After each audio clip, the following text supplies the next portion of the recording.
अंजलि जब से शादी होकर ससुराल में आई वह अपने मायके को भूल गई। उसके पिता ने आशीर्वाद दिया था, जा बेटी तुझे सुखी संसार मिले, इतना प्यार और सम्मान मिले कि हमें भूल जाए। उनका आशीर्वाद उसी समय सच होता दिखाई दिया जब उसने पहला कदम ससुराल में रखा था। हर उम्र की दीवर और ननद थे। 4 वर्ष से लेकर 18 वर्ष तक उसे बिल्कुल भी नहीं लगा कि वो ससुराल में आई है। देवरों और नंदों ने उसे उसी समय स्वीकार कर लिया। उसके ससुर 4 भाई थे। चारों के घर बराबर बराबर में थे। प्रेम और प्यार इतना कि लगता ही नहीं था कि अलग अलग हैं। इनके अलावा कुछ पड़ोसियों से परिवार जैसे संबंध थे। उसके पति परिवार में सबसे बड़े थे। वही परिवार की पहली बहू थी। सास ससुर ने उसे बहुत बहू कम बेटी अधिक माना था। जब वो पहली बार आई थी तो दिन भर महिलाओं से घिरी बैठी रही। सभी ने उसे अपार प्रेम दिया था।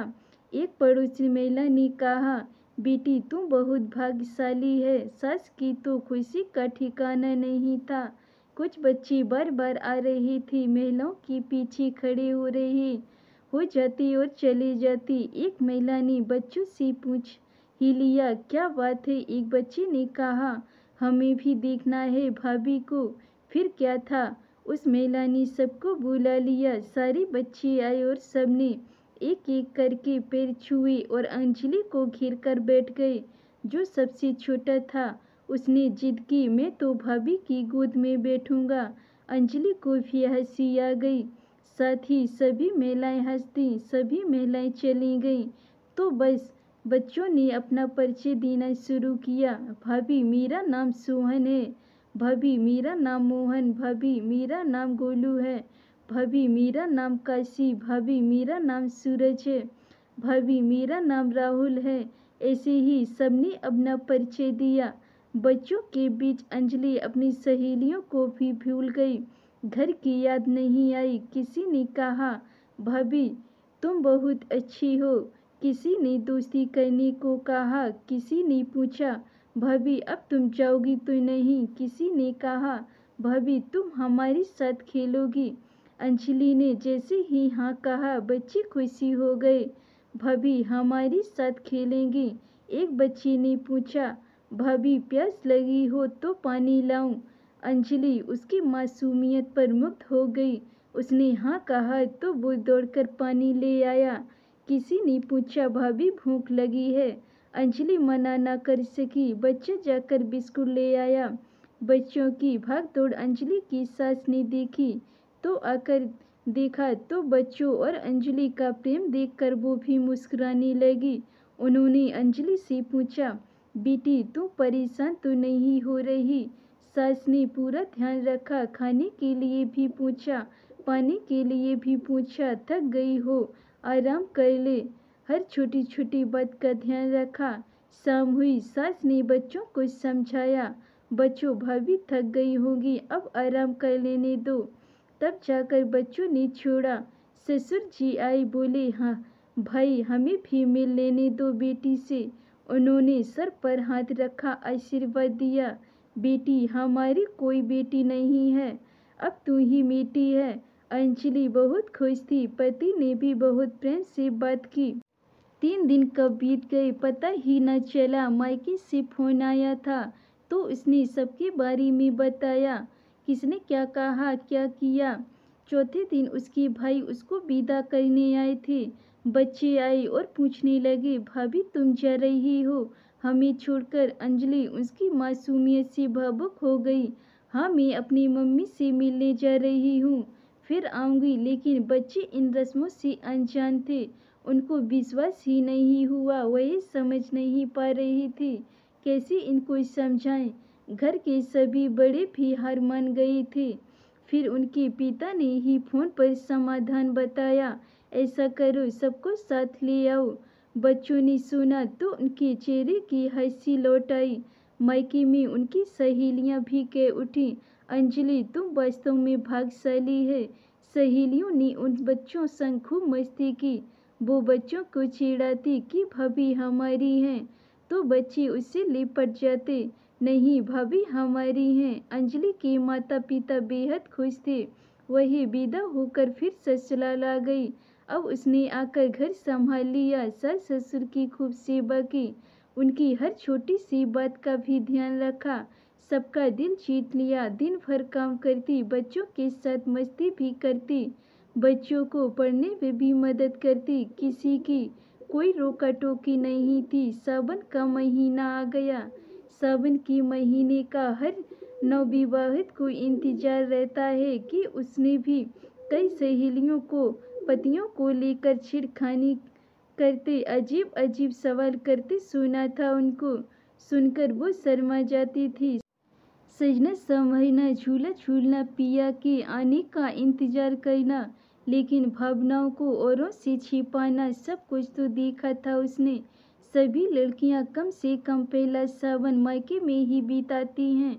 उसकी भी इच्छा थी कि वो भी अपने पिया की राह देखे। सहेलियों के सवाल की कल्पना मन को प्रफुल्लित कर जाती। घर में बात होने लगी कि बहू मायके जाएगी, उसकी जाने की तैयारी होने लगी। बच्चों को पता चला तो बड़ों से कह ही दिया, प्लीज भाभी को मत भेजो। बड़ों ने समझाया कि उसकी मम्मी ने बुलाया है। बच्चे तो बच्चे, वो क्या जाने इन रस्मों को। चले गए निराश होकर। आज अंजलि इंतजार कर रही थी बच्चों का, लेकिन बच्चे अपने घरों से नहीं निकले। अंजलि ने सास से पूछा, माँ जी आज बच्चों को क्या हो गया? कोई दिखाई नहीं दिया। मैं देखती हूँ, माँ जी ने कहा। उन्होंने जाकर देखा तो किसी ने खाना नहीं खाया था, किसी ने बीमारी का बहाना बनाया। सभी बच्चों के चेहरों से खुशी गायब थी। जब उसने कहा कि भाभी बुला रही हैं तो बच्चे आ गए।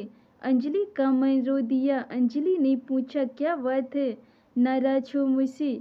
बच्चों ने अंजलि से ही पूछ लिया, भाभी आप हमें छोड़कर जा रही हो, आपका मन नहीं लगता, मम्मी की याद आती है, कोई परेशानी है? इन मासूम सवालों से अंजलि का मन भर आया, आंखें नम हो गईं। दुविधा में थी कैसे समझाएं बच्चों को। उसने बच्चों का मन रख लिया। अच्छा बाबा मैं नहीं जाऊंगी। बच्चों के चेहरे खिल गए। सास जो ये नजारा देख रही थी भावुक हो गई, मगर पल्लू मुंह में न ठूस लिया होता तो रो देती। अंजलि के पिता का फोन आया कि मैं लिवाने आ रहा हूँ। अंजलि ने मना कर दिया, नहीं पापा मैं नहीं आ पाऊंगी। पिता उनका जवाब सुनकर भाव विभोर हो गए। बेटी पहले सावन में भी घर आने से मना कर दे, मतलब वो ससुराल में मायके से ज़्यादा खुशी है। फिर भी पिता तो पिता थे, उनका मन भी तो था बेटी से मिलने का। जो बेटी उनकी आंखों के सामने इतनी बड़ी हुई हो, उसे इतनी जल्दी कैसे भूल जाएं? उनकी भी तो लाडली थी वो। और फिर सबकी बेटियां आती हैं, घर खुशियों से भर जाता है। मेहमानों की भगत में कितना सुकून मिलता है। वो बेटी अगर कहे कि मैं नहीं आऊँगी तो जरूर बेटी बहुत खुशी है। अंजलि के पिता खुद को रोक न सके, वो चले आई। समधी जी के व्यवहार से अंदाजा लग गया कि बेटी सही कह रही होगी। जब बच्चों को पता चला तो उनसे आकर पूछने लगे, आप ले जाएंगे हमारी भाभी को? हाँ बेटा ले जाएंगे, लेकिन फिर भेज देंगे, प्रॉमिस। लेकिन बच्चे तो बच्चे, घेर लिया अंजलि को। भाभी तुम चली जाओगी? अंजलि ने समझाया, अरे हमेशा के लिए थोड़े ही जा रही हूँ, आऊँगी ना फिर से। बच्चे मुंह लटका कर चले गए। अंजलि के मन में भावनाओं का ज्वार उठा और आंखों से बह निकला।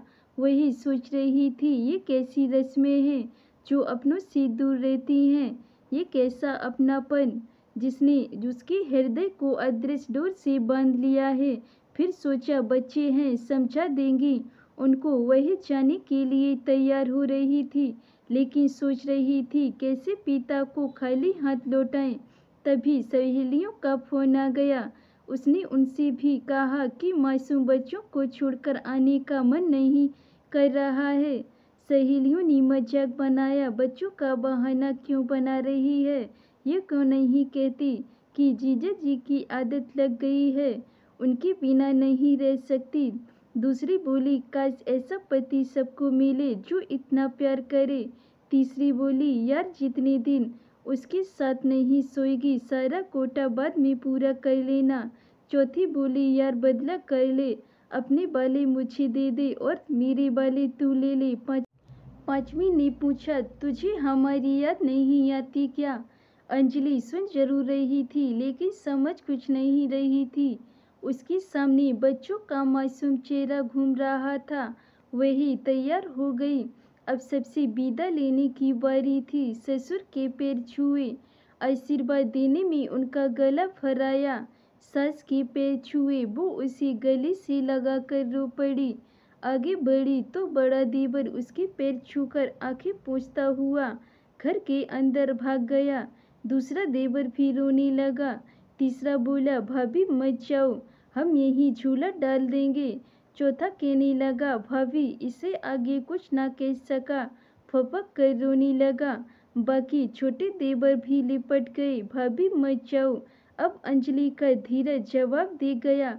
वही अपना पल्लू मुंह में दबाकर घर के अंदर भागी और बिस्तर पर गिरकर खूब रोई। समझ नहीं आ रहा था कैसा बंधन है ये। अंजलि के पिता उसके पास आए, उसके सर पर हाथ रखा। अंजलि उठी और पिता से लिपट कर रोने लगी। पापा मैं नहीं जा पाऊंगी, मुझे माफ कर दो। पिता ने उसे ढांढस बंधाया।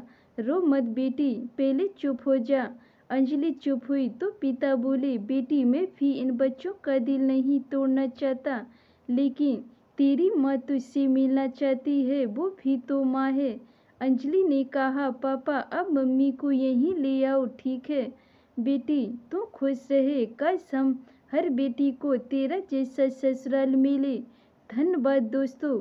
हमारी ये कहानी अगर आपको पसंद आई हो तो वीडियो को लाइक कमेंट शेयर ज़रूर करें और चैनल को सब्सक्राइब करें।